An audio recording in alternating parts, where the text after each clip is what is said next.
لوگوں کی لازوال بے مثال حمد و ثنا اور دربار رسالت مآب صلی اللہ علیہ وآلہ وسلم نے ہدیہ درود و سلام عرض کرنے کے بعد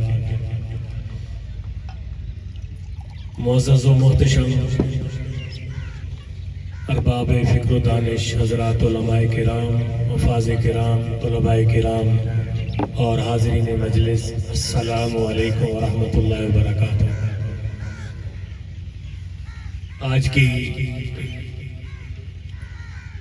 یہ محفل تقریب سعید ختم چیلم برائے ایصال ثواب محترم المقام مرحوم فوجی عبد المجید صاحب، ان کے ایصال ثواب کے لیے اور ان کے لیے اجتماعی دعا کے لیے انعقاد پذیر ہے۔ ان کے اسران نے، ان کی اولاد نے اپنے والد گرامی کی بخشش کے لیے، ان کی مغفرت کے لیے آپ سب کو، مجھے سب کو دعوت دی، بلایا۔ ہم سب کی یہی منشا، یہی دعا اور یہی ہماری التجا ہے کہ اللہ تعالیٰ سب کے پڑھنے کا اور سب کے آنے کا ثواب عطا کر کے اللہ تعالیٰ اس ثواب کے صدقے سے مرحوم فوجی عبد المجید کی بخشش فرمائے اور ان کو کروٹ کروٹ اللہ تعالیٰ جنت الفردوس میں اعلیٰ مقام عطا فرمائے۔ حاضرین محترم، اس وقت کو ہم نے قیمتی وقت بنانا ہے۔ یہ تھوڑا سا وقت ہے، زیادہ ٹائم، زیادہ سے زیادہ لوگ بیان سنتے ہیں، وہ 40 منٹ کا، 50 منٹ کا یا بہت زیادہ گھنٹے کا بیان سنتے ہیں۔ تو میں چاہوں گا کہ اس مختصر وقت میں میں آپ کو والد کی شان کے حوالے سے اور فکر آخرت کے حوالے سے اور اصلاح معاشرہ کے حوالے سے چند چیزیں قرآن و حدیث کی روشنی میں آپ تک پہنچاؤں۔ اللہ تعالیٰ میری زبان پہ کلمہ حق جاری فرمائے اور ہم سب کو سن سنا کے اس پہ عمل کی توفیق عطا فرمائے۔ قرآن حکیم کی ایک مختصر ترین آیت کریمہ میں نے تلاوت کی ہے، جس میں اللہ رب العزت نے ارشاد فرمایا وَوَالِدٍ وَمَا وَلَدَ۔ قسمیہ جملہ ہے جس میں قسم کا ذکر ہے، اور سورہ بلد کی ایک آیت ہے جس کا ترجمہ یہ ہے کہ قسم ہے والد کی اور اس کی جس کو والد نے جنا، یعنی والد کی اولاد کی، والد کی بھی قسم اور اولاد کی بھی قسم۔ اگر ہم اس کی دیگر تفسیریں نہ دیکھیں، ظاہر مختلف علماء کرام، مفسرین، شارحین نے اس کی مختلف تفاسیر بیان کی ہیں، لیکن ایک تفسیر تو بہرحال لفظ سے بھی واضح ہے کہ کسی والد کی تو اللہ تعالیٰ نے قسم اٹھائی ہے، وہ ہے تو والد، یعنی جس کی اولاد ہے، جس کے بچے ہیں، اس کے والد گرامی کی اللہ تعالیٰ نے قسم اٹھائی ہے۔ تو والد ہونا یہ ایک شان ہے، اور آپ کو یہ بھی معلوم ہونا چاہیے کہ حضرت انسان اس دنیا میں جب آیا تو یہ والد ہونے کی شان اللہ تعالیٰ نے اس کو عطا کر کے دنیا میں بھیجا۔ یہ شان ہی ایک اپنے مقام اور ایک اپنی فضیلت رکھتی ہے کہ والد ہونا بہت بڑا مقام ہے۔ صاحب اولاد حضرات اولاد کی محبتیں، اولاد کی جو اپنی شفقتیں ہیں، جو اولاد کی مٹھاس ہے، اس کو بخوبی جانتے ہیں، لیکن بہرحال اللہ تعالیٰ نے اولاد پہ بھی بہت سارے ایسے احکام، ایسے فرائض، ایسی ذمہ داریاں ڈالی ہیں جو والد کے دوف میں، والد کی کمزوری میں، اس کی بزرگی کے عالم میں اپنی اولاد پہ فرض ہو جاتی ہے۔ ہم نے جس معاشرے میں آنکھ کھولی ہے، اس سے 20، 25، 30، 40 سال پہلے والد کا احترام بھی اعلیٰ درجے کا تھا، ان کے احکام بھی مانے جاتے تھے، ان کے فیصلے بھی اٹل ہوتے تھے، ان کے تمام قسم کے معاملات برادری اور ان کے کنبے خاندان اور گھر والوں کے لیے ایک فیصلہ کن عدالتی فیصلہ ہوتا تھا۔ لیکن آج معاشرہ یکسر تبدیل ہو گیا ہے، جنریشن اور آ گئی ہے، حالات بدل گئے ہیں، اولاد اپنے والد کے احکام کو سننا ہی نہیں چاہتی، ماننا تو بات کی بات ہے۔ ہم نے دوبارہ اس اسلامی معاشرے کو پروان چڑھانا ہے، بچوں کو تربیت دینی ہے، بڑوں کو تبلیغ کرنی ہے، لوگوں کو بتانا ہے کہ بھائی اللہ رب العزت کی ذات کے بعد اگر کائنات میں آپ پہ کسی کا احسان ہے، آپ پہ کسی کی مہربانی ہے، یا آپ پہ بہت بڑا کسی کا جو ہے وہ درجہ ہے، تو وہ آپ کے والدین ہیں۔ آپ دنیا میں ساری سنگت ساتھ رکھیں، تھوڑی ایکو کم کر دیں، آواز کو آپ دنیا میں ساری سنگت ساتھ رکھیں، دنیا میں سارے پروٹوکول دیں، جس کو مرضی دیں، لیکن جو پروٹوکول آپ کے والد کا یا والدہ کا ہے وہ کائنات میں اس کا کوئی نعم البدل نہیں ہے۔ خوش قسمت لوگ ہیں وہ جو وقت کی ضرورت اور والد اور والدہ کی ضرورت کے وقت جب انہیں ضرورت ہوتی ہے۔ اچھا مجھے بتائیں تجربے کے طور پہ آپ سے سوال ہے کہ جب آپ کے والد کے رگوں میں خون تھا، والدہ اور والد کی رگوں میں خون تھا، وہ جوان تھے، کبھی انہوں نے آپ کو ہاتھ بٹانے کے لیے نہیں کہا ہوگا کہ میری مدد کیجیے، میرے اٹھنے میں مدد کیجیے، مجھے کھلانے میں مدد کیجیے، مجھے پہنانے میں مدد کیجیے، مجھے جو ہے وہ مال و دولت کے حوالے سے میرے لیے دوائیوں میں مدد کیجیے۔ وہ والد جو خون پسینے سے کمائی کر کے لاتا تھا، اگر کبھی اسے خود کی تکلیف محسوس ہوتی تھی تو وہ کبھی آپ کا ساتھ نہیں مانگتا تھا، خود اپنے بل بوتے پہ اپنی جسمانی تکلیف کو دور کر لیتا تھا۔ لیکن میرے بھائیوں، اگر یہ وقت آ گیا والد پہ یا والدہ پہ کہ اب اسے اٹھانے میں بھی آپ کا سہارا چاہیے، اب اسے کھلانے میں بھی آپ کا سہارا چاہیے، اب اسے بولنے اور سمجھنے میں آپ کا سہارا چاہیے، اب اسے دوائی لینے میں، اس کی آسائشیں اس کے لیے پیدا کرنے میں آپ کا سہارا چاہیے، تو پھر یار کبھی اس نے تو پلا چونو چورا ہر قسم کی سہولتیں، محبتیں، شفقتیں تمہارے اوپر نچھاور کی تھی، تو آج آپ کی باری ہے تو آپ کو بھی چاہیے کہ آپ ادھر ادھر نہ دوڑیں، بلکہ اسی والد اور والدہ کے قدموں میں بیٹھ جائیں۔ لوگ جنتیں تلاش کرتے ہیں مسجدوں میں، سجدے پہ سجدہ، سجدے پہ سجدہ، 5 نمازیں، 6 نمازیں، تہجد بھی ہو گئی، اوابین بھی 7 نمازیں ہو گئی، سارا کچھ ہو گیا۔ بھائی اگر جنت حاصل کرنی ہے تو یہ تو فرائض ہیں آپ پہ، ان پہ تو کوئی حل ہی نہیں ہے کہ آپ ان کو نہ پڑھیں۔ جس طرح کہ آپ کی جسمانی خوراک ہے، آپ کھانا نہ کھائیں، روٹی نہ کھائیں، آپ کا جسم ایک نہ ایک دن اس جو جسمانی خوراک نہ ملنے کی وجہ سے وہ نحیف کمزور ہو جائے گا اور بالآخر وہ ختم ہو جائے گا۔ آپ اس کو خوراک نہیں دے رہے، جو اس کی ضرورت نیڈز تھی وہ پوری نہیں ہو رہی، سو آپ کا جسم جو ہے وہ پل بڑھ نہیں رہا، اس کو توانائی نہیں ملی، وہ کمزور سے کمزور ہوتا چلا گیا اور بالآخر وہ ختم ہو گیا۔ میرے بھائی جس طرح آپ کے جسم کو ظاہری خوراک کی ضرورت ہے اور اسی کے بل بوتے پہ وہ طاقتور ہے، اسی طرح اس جسم کے اندر ایک پرزہ ہے، پرزہ کہہ لے، امر کہہ لے، ایک گوہر کہہ لے، ایک آپ اس کو ہیرا کہہ لیں اور سونا کہہ لیں یا کچھ بھی کہہ لیں، وہ ایک ہے، اس کا نام ہے روح۔ اس کے بغیر تو جسم بے حس و حرکت ہے۔ بھائی اس روح کی بھی تو کوئی غذا ہے، وہ تو کھانا نہیں کھاتی، وہ روح کو تو دوائی کی ضرورت نہیں پڑتی، وہ روح تو کچھ نہیں کھاتی، تو اس کو کیا ضرورت ہے؟ بھائی اس کو اللہ اور اس کے رسول کی یاد کی ضرورت ہے۔ اگر آپ اس کو جسم کی طرح بھوکا رکھیں گے تو وہ روح مردہ کے حکم میں ہو جائے گی۔ وہ روح میں وہ احمد شوقی صاحب فرماتے ہیں، عربی کا شاعر ہے، جدید شاعر ہے وہ عربی کا، تو وہ فرماتے ہیں الناس صنفان، لوگوں کی 2 قسمیں ہیں، 2 قسم کے لوگ ہیں، 2 قسم کے لوگ ہیں، الناس صنفان، 2 قسم کے لوگ ہیں، ایک بے بطن مکہ تھا، بے بطن الارض، کہ ایک ہے وہ جو زمین کے اوپر ہے اور ایک وہ جو زمین کے نیچے ہے۔ زمین کے اوپر جو لوگ ہیں وہ بعض اوقات چلتے تو زندہ پھرتے ہیں لیکن حقیقت میں وہ مردہ ہوتے ہیں۔ وجہ کیا ہے؟ بھئی مردہ تو نہیں چلتا، کیوں مردہ اس کو کہا گیا؟ اس لیے مردہ کہا گیا کہ ان کی روح مردہ ہو جاتی ہے، اور روح مردہ کب ہو جاتی ہے؟ جب اس کو اس کا ایک غذا نہ ملے۔ تو روح کی غذا کیا ہے؟ اللہ کا ذکر ہے. روح کی غذا کیا ہے؟ جسم کی ضرورت کو پورا کرنے میں ہم نے زندگیاں صرف کر دی، اس کو پورا کرتے کرتے یہاں تک کہ ہم قبر میں جا پہنچے اور خیال تک نہیں رہا اسی جسم کی ضرورت.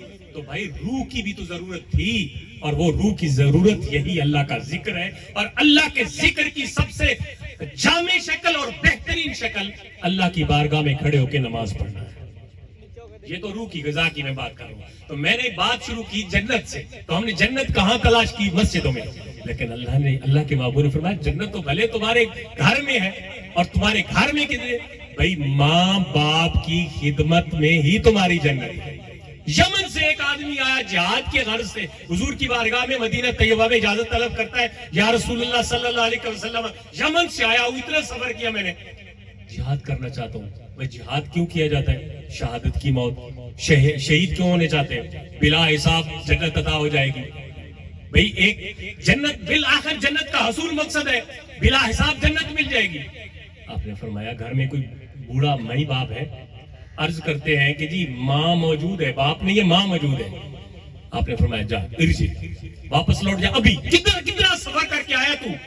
لاکھوں کلومیٹر کا سفر کر کے، ہزاروں کلومیٹر کا سفر کر کے آیا، لیکن واپس لوٹ جا. جہاد کی تجھے ضرورت نہیں ہے، تیری ماں کو تیری خدمت کی ضرورت ہے.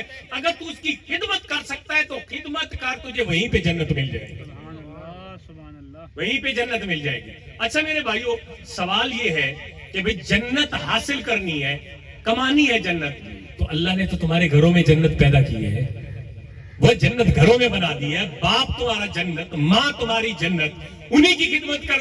باپ دروازہ ہے، ماں کے جنت و تحت اقدام الامہات کا حکم ہے کہ ماں کے قدموں کے نیچے جنت ہے. تو پھر اس معاشرے کو آج ہم بتاتے ہیں کہ بھائی آپ نیکی کے اصول کے لیے ماں باپ کے قدم پکڑے اور انہی کے پاس بیٹھے اور انہی کی خدمت کریں، آپ کو جنت اللہ تعالیٰ عطا فرما دے. خوش قسمت ہے وہ اولاد.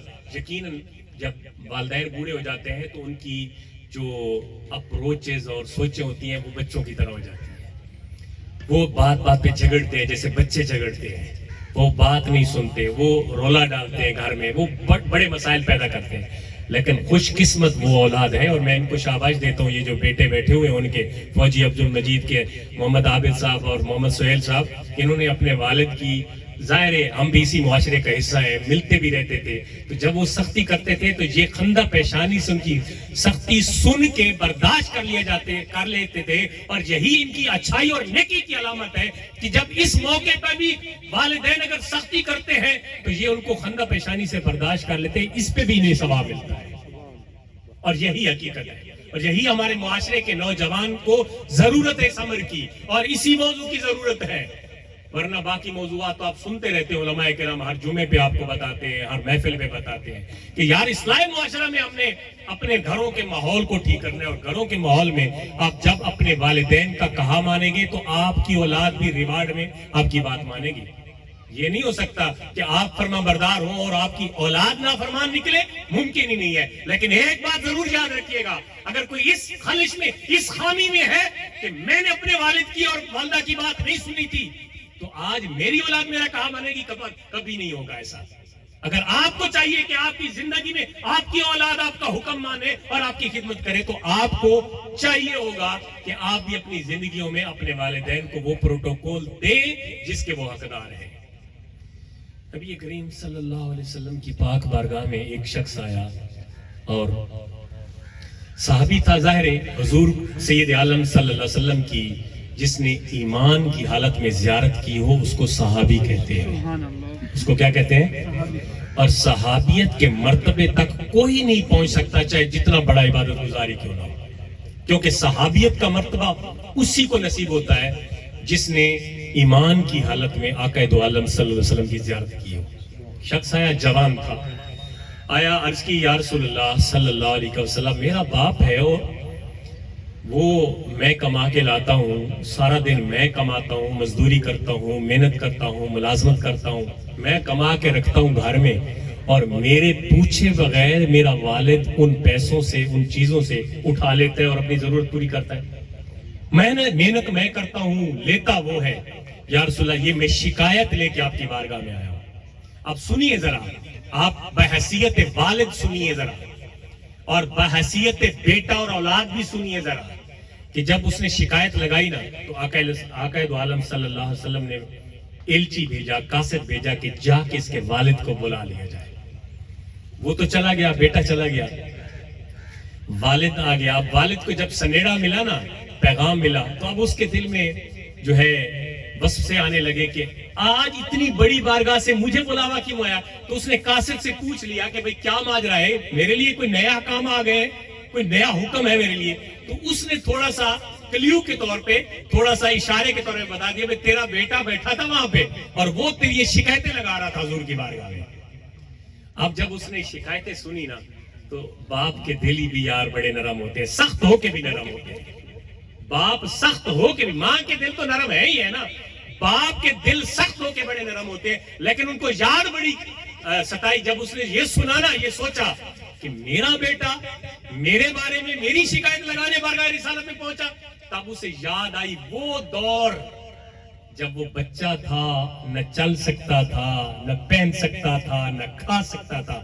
اب اس نے اپنی عربی زبان میں کافی سارے اشعار ہیں، یہ ضیاء النبی شریف میں، ضیاء القرآن میں بھی یہ لکھے ہوئے ہیں، اور دیگر کتب احادیث میں اور تفسیر میں وہ مکمل اشعار لکھے ہوئے ہیں۔ اگر آپ اس اشعار کو پڑھیں تو بڑا مزہ آتا ہے، کیونکہ میں نے گفتگو کرنی ہے موضوعات پہ، تو میں صرف آپ کو وہ بتاؤں گا کہ وہ سوچتا کیا تھا۔ اب وہ چلا نا گھر سے تو آنسو تو چھم چھم برستے ہیں، جب اولاد اس طرح کی نکل آئے تو آنسو برستے ہیں۔ کئی بندے ہم نے دیکھے کہ وہ بے اولادی کی دعائیں مانگتے ہیں، یا اللہ ہمیں اولاد دے دے، بے اولاد ہے، لا ولد اولاد نہیں ہے۔ اور کئی بندوں کو ہم نے دیکھا کہ وہ بد دعائیں کرتے ہیں کہ یا اللہ اس اولاد سے نہ ہوتی تو بہتر ہوتا۔ آپ سنیے ذرا اس باپ کا مطلب جگرا سنیے، یا اس کو کتنا ستایا ہے اولاد نے کہ وہ کہتا ہے یا اللہ اس اولاد سے نہ بھی ہوتی تو بہتر ہوتا۔ یعنی اس طرح کی اولاد نہ بنے کہ اپنے والد کو ایسا کہنا پڑے، اور معاشرے میں ایسا فرد بنے کہ جو اپنے والد کی عزت، اکرام اور ان کی اور عزت افزائی کا باعث بنے، اولاد ایسی بنے۔ تو جب اس نے یہ شکایت کی نا تو اب سوچ رہا ہے، والد کہتا ہے جب تو پیدا ہوا تھا تو ہم خوش ہوئے تھے، پیدا ہوا تھا تو خوش ہوئے تھے، مٹھائیاں بڑھتی ہے نا، پوتر جمے تھے مٹھائیاں تھے، دھی جمے تھے مٹھائی کوئی نہیں، بلکہ کوئی مبارک دے تو بندہ اگلے بڑا برا منا دینا، بھائی بیٹی پیدا ہوئی اور مجھے مبارک بات دی ہے۔ وہ خدا کے بندوں، یہ دین بیٹے کو جیسے سراتا ہے اور اس کی خوشیاں مناتا ہے، ایسے بیٹی پیدا ہونے پہ بھی خوشی کا حکم دیتا ہے۔ بیٹی کے پیدا ہونے پہ غم کرنا اور ملال کرنا یہ تو اسلام اور مسلمانوں کا طریقہ ہی نہیں ہے۔ ذرا سنیے، یہ درمیان میں ایک اور بات آ گئی، اسلام میں بیٹی کے پیدا ہونے پہ غم کرنا یہ اسلام کا طریقہ، مسلمانوں کا طریقہ نہیں ہے، یہ تو بھائی کافروں کا طریقہ ہے۔ وَإِذَا بُشِّرَ أَحَدُهُم بِالْأُنثَىٰ ظَلَّ وَجْهُهُ مُسْوَدًّا وَهُوَ كَظِيمٌ۔ یہ تو ہمارا قرآن بتاتا ہے کہ جب ان کافروں کے گھر بیٹیاں پیدا ہوتی ہیں نا تو ان کے چہرے سرخ ہو جاتے ہیں غصے سے کہ ہمارے گھر میں بیٹی کیوں پیدا ہوئی۔ تو میرے بھائی، اگر آج کسی مسلمان کے گھر میں بیٹی پیدا ہو جائے اور اس کے چہرے پہ جناب اس کے ماتھے پہ بل آ جائے تو پھر وہ سوچے کہ وہ کس کھاتے میں ہے، جب ہمارا قرآن بتا رہا ہے کہ بیٹی کے پیدا ہونے پہ غم کرنا اور خوشی نہ کرنا یہ کافروں کا طریقہ ہے، تو بتائیے مسلمانوں کا طریقہ کیا ہو سکتا ہے؟ وہ یہ طریقہ ہے کہ بیٹا جیسے پیدا ہو اس کی خوشی میں جب ہم لوگوں کو مٹھائیاں کھلاتے ہیں تو بیٹی کی آمد پہ بھی لوگوں کو مبارکباد بھی دینی چاہیے اور خوشیاں بھی منانی چاہیے۔ یہ ہماری معاشرتی ذمہ داری ہے، جو میری ذمہ داری تھی ایز اے ایک طالب علم، عالم ہونے کی حیثیت سے میں نے آپ کو بتا دی۔ اب آپ کی ذمہ داری ہے کہ معاشرے کے ہر فرد میں، جس گھر میں آپ رہتے ہیں تو آپ بھی گھر والوں کو بتائیں کہ بھائی بیٹی کے پیدا ہونے پہ بھی مبارکباد دی جا سکتی ہے۔ بات سمجھ آئی نا؟ کوئی جا کے تھوڑے کو پوچھو بھائی کدھر گئے سو؟ بھائی رانا محمد عابد صاحب کے والد کے 40ویں پہ گئے تھے۔ تو آگے پھر بہت ساری قوم ہوتی ہے، کوئی کیڑے نکالتے ہیں، کوئی سراتے ہیں، کوئی ویسے اس طرف میں بات نہیں لے کے جانا چاہتا۔ تو آپ کو یہ پوچھے بھائی کیا لے کے آیا، تو آپ کہیں یار اتنی بڑی مجلس میں ہم تھوڑی دیر بیٹھے تو ایک بات ہمیں یہ سمجھ آئی کہ بھئی جیسے بیٹے کے پیدا ہونے پہ اسلام خوشی کا اظہار کرتا ہے اور حکم دیتا ہے، ایسے بیٹی کے پیدا ہونے پہ بھی خوشی کرتا ہے۔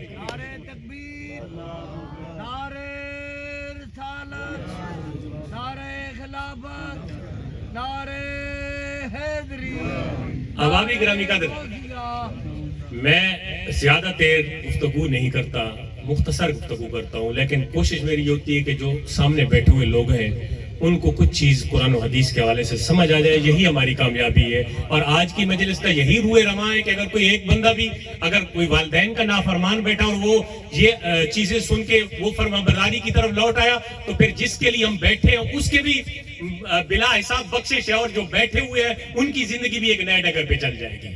تو اس بات کو ذہن میں کان کھول کے دل کے کانوں سے سننی چاہیے کہ وہ بچہ، اب باپ آ رہا ہے، وہ کہتا ہے کہ وہ کیا دن تھے جب تو پیدا ہوا تھا تو ہم نے خوشیاں کی تھی، ہم نے مٹھائیاں بانٹی تھی، اور جب تو چل نہیں سکتا تھا تو ہم تجھے انگلی پکڑ کے چلاتے تھے، تو کھا نہیں سکتا تھا تو ہم کھلاتے تھے، تو پہن نہیں سکتا تھا تو ہم پہناتے تھے۔ وہ کیا دن تھا جب تجھے دیکھ کر ہماری آنکھیں ٹھنڈی ہو جاتی تھی اور ہم خوشی کے پھولے نہیں سماتے تھے کہ یار ہمارے گھر میں اللہ نے رونق دے دی ہے۔ وہ کیا دن تھے۔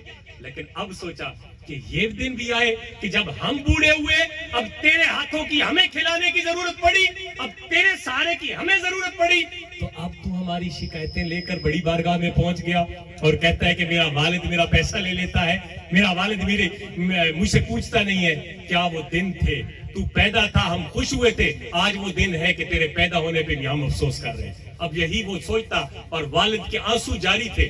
بارگاہ رسالت باب صلی اللہ علیہ وسلم میں پہنچے نا، جیسے ہی پہنچے تو آقا دو عالم صلی اللہ علیہ وسلم کی بارگاہ میں جبریل امین اتر آئے۔ واہ والد تیری شان، خدا دی قسم ہے کیا مقام ہے اس والد کا۔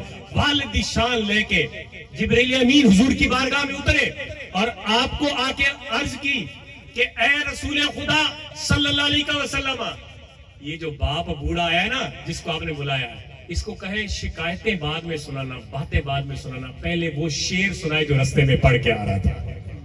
یعنی وہ شعر اتنے خوبصورت اور اللہ کی بارگاہ میں مقبول ہوئے، وہ یادیں، فرمایا باقی باتیں ساری بعد میں۔ جبرائیل امین کو فرمایا کہ جا کے محبوب کو بتاؤ دوبارہ وہی شعر سنائے جو یہ پڑھ رہا تھا، اپنے بیٹے کی یاد میں اور اپنی بے بسی کا عالم بتا رہا تھا کہ کہاں تھے ہم، خوش ہوتے تھے بچوں کی پیدائش پہ، بیٹوں کی پیدائش پہ، اور کہاں آج کا دور ہے کہ ہماری شکایتیں بارگاہ رسالت میں لگ گئی کہ بیٹا باپ سامان لے لیتا ہے اور پیسے لے لیتا ہے۔ تو فرمایا سن، تو اللہ کے محبوب صلی اللہ علیہ وسلم نے جیسے وہ پہنچا نا تو آپ نے فرمایا بزرگوں سناؤ وہی اشعار سناؤ جڑے رستے تے تسی پڑھدے آ رہے سو، وہی اشعار سناؤ۔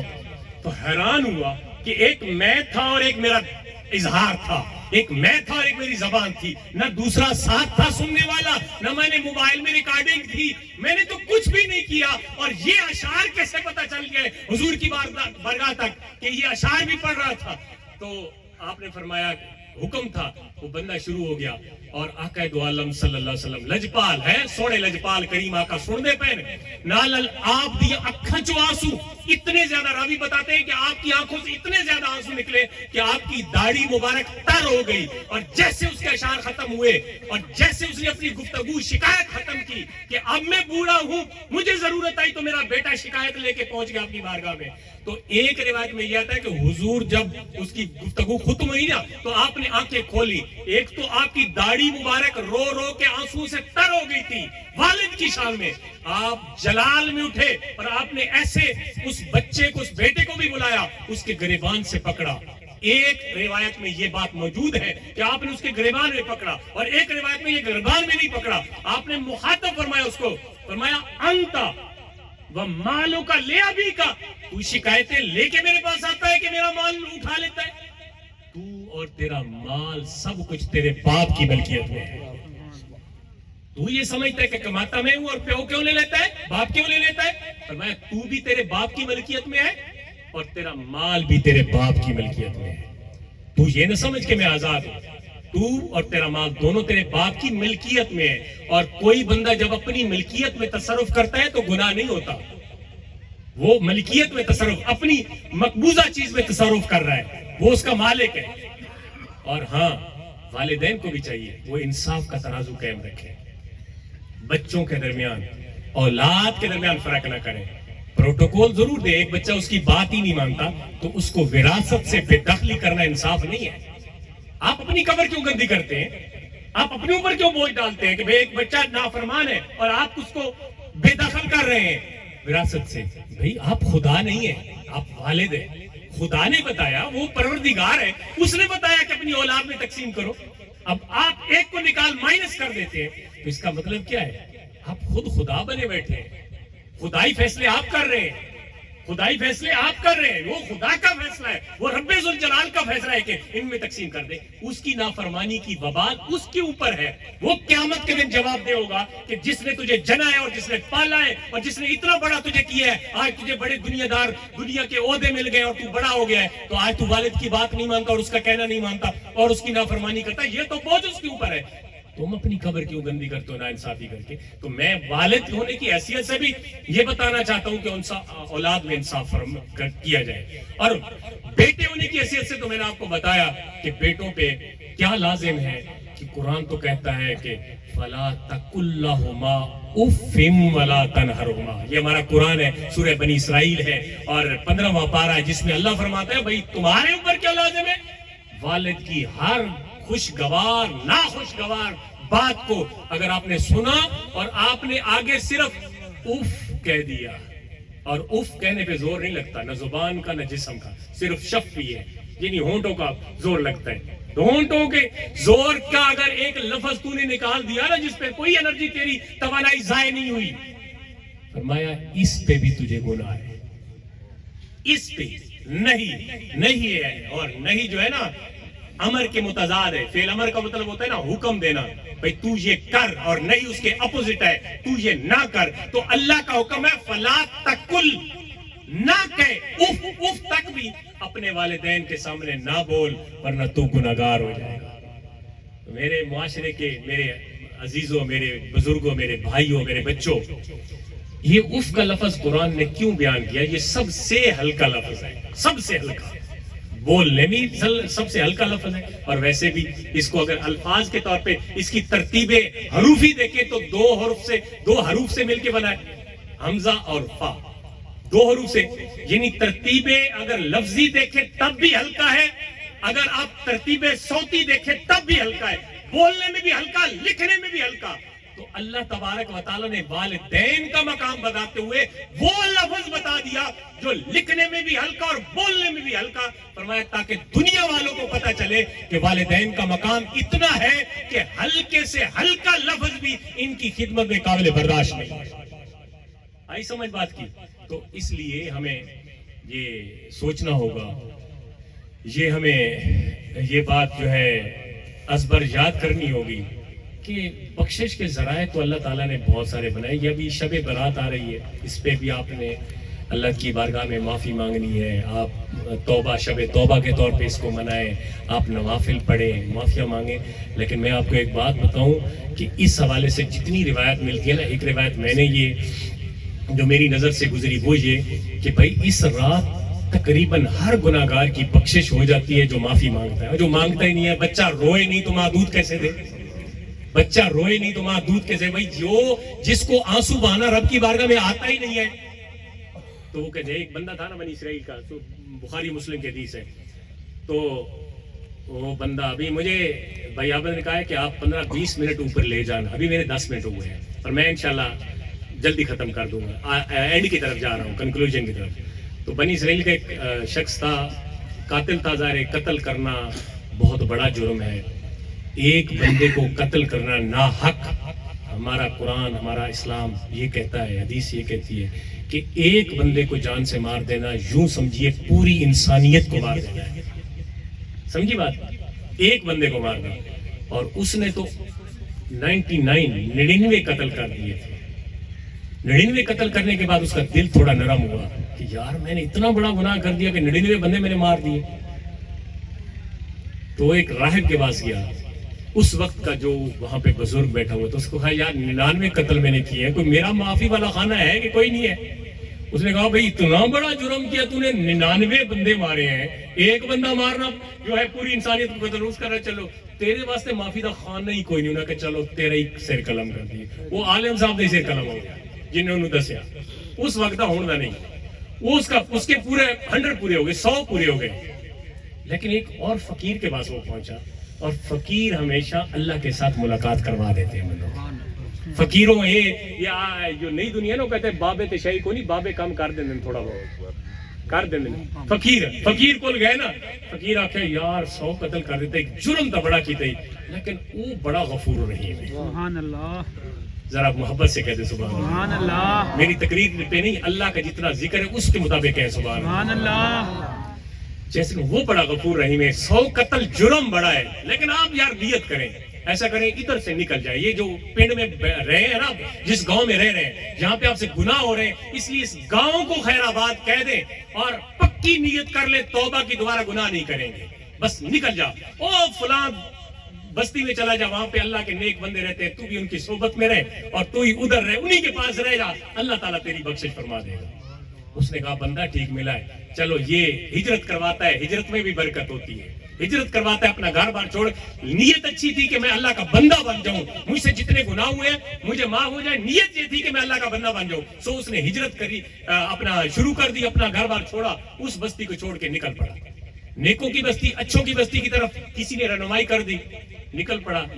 این جب درمیان میں پہنچا نا، این وسط میں، سینٹر میں موت آ گئی. اجل فرشتہ موت کا، ملک الموت آ گیا، روح قبض کر لی. اب جدھر جا رہا تھا ادھر بھی فاصلہ ہے، جدھر سے آ رہا تھا ادھر بھی فاصلہ ہے، لیکن این سینٹر میں اسے موت آ گئی.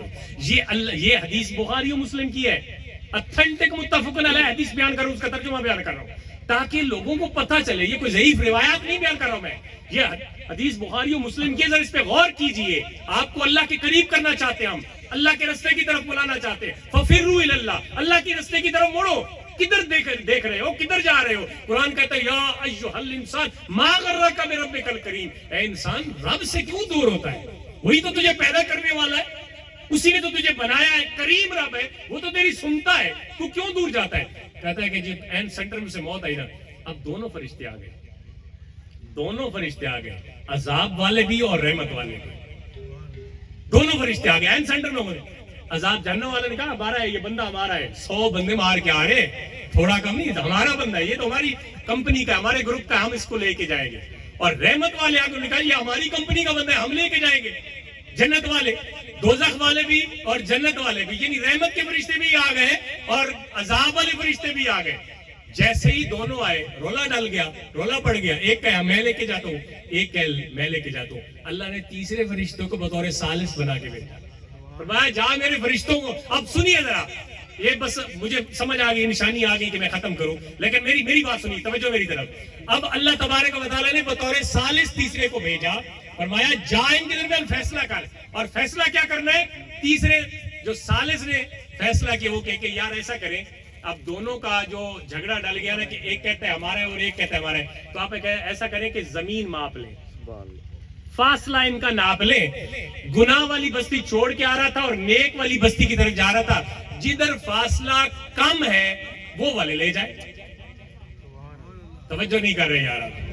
جدھر فاصلہ کم ہے وہ والے لے جائے، یعنی آگے کا فاصلہ کم ہے نیکوں والا، تو وہ نیک والے رحمت والے لے جائے.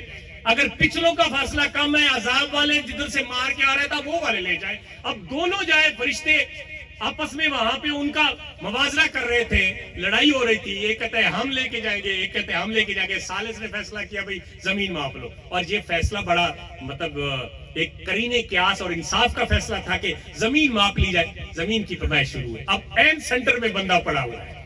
سنیے ذرا، یہ اللہ کی رحمت بتا رہا ہوں آپ کو کہ اللہ کی رحمت ایسے ہوتی ہے. این سینٹر میں بندہ بنا پڑا ہے، ادھر بھی برابر ادھر بھی برابر. اللہ فرماتا ہے اس زمین کو، زمین تو اسی کی ہے نا، وہ جس کو جو حکم دے. اللہ پچھلی زمین کو فرماتا ہے سکڑ جا، اور اگلی پچھلی زمین کو فرماتا ہے پھیل جا، اور اگلی زمین جو نیکوں والی اس کو فرماتا ہے سکڑ جا. پچھلی کا فاصلہ زیادہ ہو گیا، اگلی کا کم ہو گیا. اب جو ہی فرشتے ماپنے لگے، نیکوں والا فاصلہ تھوڑا اور بروں والا فاصلہ زیادہ ہو گیا. رحمت کے فرشتے اٹھا کے لے گئے، رحمت والے. اور رحمت حق بہانہ نہیں جویت، بہانہ نہیں جویت. جب بخشنے پہ آتی ہے نا وہ ذات، تو پھر پیسے، دیگیں، کھانے، یہ چیزیں نہیں طلب کرتی. پھر بہانے ہوتے ہیں، بہانے. اور وہ بہانے اس طرح ہوتے ہیں کہ کسی غریب کے گھر کھانا پہنچ گیا، کسی یتیم کے سر پہ ہاتھ رکھ دیا، کسی لاوارث بندے کو پہنا دیا، اور کسی خدا ترسی کرتے ہوئے کسی ایسے بندے کی مدد کی، کسی کو انصاف دلا دیا، کسی کو ظلم سے چھٹکارا دلا دیا. تو یہ دنیا کے وہ کام ہیں جو انسان کی بخشش کا سبب بنتے ہیں. احباب ذی وقار، گفتگو بڑی لمبی ہو جاتی ہے، لیکن 100 باتوں کی ایک بات یہ ہے کہ انسان اگر دنیا میں کامیاب ہونا چاہتا ہے نا تو پھر کیا کرے؟ دنیا میں کامیاب ہونا چاہتا ہے تو سب سے پہلے گھر کے پیر اور گھر کے وڈیرے، ماں اور باپ کی گوڈے پکڑ کے ان کے قدموں میں بیٹھ جائے۔ حضرت ابو ہریرہ رضی اللہ تعالیٰ، بس آخری روایت بالکل مختصر، حضرت ابو ہریرہ رضی اللہ تعالیٰ عنہ فرماتے ہیں کہ ایک دن نبی رحمت صلی اللہ علیہ وسلم کا شان اقدس سے بیت تشریف لائے اور آپ نے فرمایا کون ہے بندہ جس کو میں یہ 5 باتیں بتاؤں اور وہ ان پہ عمل کر کے جنت کما لے، آگے بھی پہنچائے، خود عمل نہ کرے، خود بھی عمل کرے اور آگے پہنچائے، اس کو پکڑ کے بیٹھ نہ جائے۔ تو صحابہ بیٹھے ہوئے تھے، حضرت ابو ہریرہ فرماتے ہیں یہ وہ صاحب تھے نا جو ہر موقع پہ فرنٹ پہ ہوتے تھے، پہلے نمبر پہ ہوتے تھے۔ فرماتے ہیں کہ میں نے ہاتھ کھڑا کیا، یا رسول اللہ میں سیکھوں گا بھی صحیح اور سکھاؤں گا بھی صحیح، سیکھوں گا بھی صحیح اور سکھاؤں گا، خود بھی عمل کرنے کی کوشش کروں گا، خود بھی سیکھوں گا اور آگے بھی پہنچاؤں گا۔ آپ نے فرمایا اچھا سنیے، پھر آپ نے میرا ہاتھ پکڑا۔ حضرت ابو ہریرہ فرماتے ہیں حضور نے میرا ہاتھ پکڑا اور ہاتھ کو مضبوطی سے پکڑا اور یہ 5 باتیں فرمائی۔ یہ ہمارا لب لباب اور معاشرتی حوالے سے آخری خلاصہ بیان ہو رہا ہے پورے بیان کا۔ فرمایا میرا ہاتھ پکڑا اور ہاتھ پکڑ کے فرمایا سنیے ابو ہریرہ، تم اگر اللہ کے قریبی بننا چاہتے ہو نا، عبادت گزار بندے بننا چاہتے ہو، تو فرمایا حرام کاموں سے بچو، عبادت گزار بندے بن جاؤ۔ ایک بات، یہ ہمارا نچوڑ ہے پوری ساری محفل کا، حرام کاموں سے بچو، حرام کاموں سے بچو، اللہ کے پرہیزگار بندے بن جاؤ گے۔ اور یقیناً یہ وہ نسخہ ہے جو آپ کو حقیقتاً تقریروں میں نہیں، دعووں میں نہیں، یقیناً حقیقتاً تجرباً اللہ کے قریب کر دے گا۔ حرام کاموں سے بچنا۔ فرمایا ایک بات، دوسری فرمایا اللہ نے جو تمہارے مقدر میں لکھا ہے نا اسی پہ راضی ہو جاؤ۔ ایک بات یاد رکھنی ہے نا، آپ نے یاد رکھنی ہے 5 باتیں، یہ اللہ کے رسول اپنے صحابی کو سکھا رہے ہیں اور صحابی پھر ہمیں بتا رہے ہیں، ہمارے تک پہنچی ہے نا تو ہم نے سیکھنا ہے اور پھر آگے پہنچانا ہے۔ اور یہ بھی بخاری و مسلم کی حدیث ہے جو میں بیان کر رہا ہوں۔ فرمایا کہ دوسرا یہ کہ جو اللہ نے تمہارے مقدر میں لکھا ہے نا اسی پہ راضی ہو جاؤ، اللہ تبارک و تعالیٰ تمہیں مستغنی کر دے گا۔ مستغنی سے مراد دنیا سے تمہاری جان چھوٹ جائے گی، کسی کے آگے ہاتھ نہیں پھیلانا پڑے گا، پھر اللہ تعالیٰ تمہارے لیے کفایت کافی ہوگا اور اللہ کفایت فرما دے گا۔ تیسری بات فرمایا اپنے پڑوسی کے ساتھ ہمیشہ حسن سلوک سے پیش آؤ، تم پکے مومن بن جاؤ گے۔ دعویٰ ہمارا مسلم کا بھی ہے اور مومن کا، بطور مومن اور بطور مسلمان بھی ہے اور مومن بھی ہے، لیکن نسخہ یہ ہے کہ اگر تمہاری اذیت تکلیف اور تمہاری شر سے تمہارا پڑوسی محفوظ نہیں ہے تو فرمایا سنیے پھر تم مومن نہیں بن سکتے۔ مسلم ضرور ہو کہ تم نے لا الہ الا اللہ محمد رسول اللہ پڑھا ہوا ہے، مسلم ہو سکتے ہو، مومن نہیں ہو سکتے۔ مومن کب بنو گے؟ جب تمہارے شر سے تمہاری تکلیف سے تمہارا پڑوسی محفوظ رہے۔ یہ باتیں بھائی تقریروں میں بتاتے کوئی نہیں ہے لوگ، لیکن ہم آپ تک یہ پہنچا رہے ہیں کہ تاکہ ہم عمل کریں اور اس کے معاشرے میں ایک دورس نتائج ہو اور ہم اسلامی معاشرے کی طرف لوٹ آئیں۔ فرمایا اگر تم پکے مومن بننا چاہتے ہو، یہ تیسری بات ہے، تو کس کے ساتھ حسن سلوک کرو؟ پڑوسی کے ساتھ۔